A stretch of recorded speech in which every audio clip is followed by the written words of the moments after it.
Hello বন্ধুরা, কেমন আছো সবাই? আশা করি সবাই খুব ভালো আছো।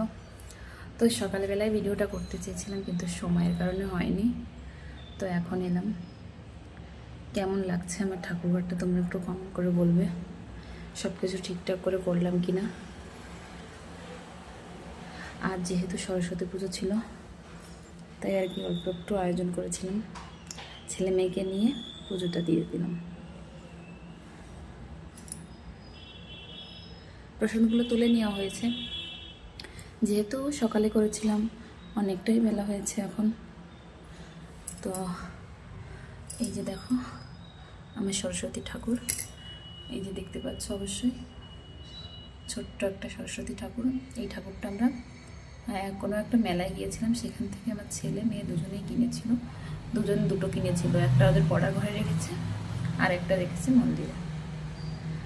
তো প্লিজ সবাই বলো কেমন লাগছে আমার ঠাকুর ঘরটা। এই যে হচ্ছে আমার পুরো এরিয়াটা। তো ওই যে ওইদিকে দেখতে পাচ্ছ গোপালের বেড আছে, ওখানে ঝোলা রাখা আছে। তো কেমন লাগছে বন্ধুরা প্লিজ কমেন্ট করে বলো। দেখো ময়ূর পাঙ্কগুলো কি সুন্দর নড়ছে বলো, বাতাস চলছে তো তাই আর কি নড়ছে, জালনা দিয়ে বাতাস আসছে।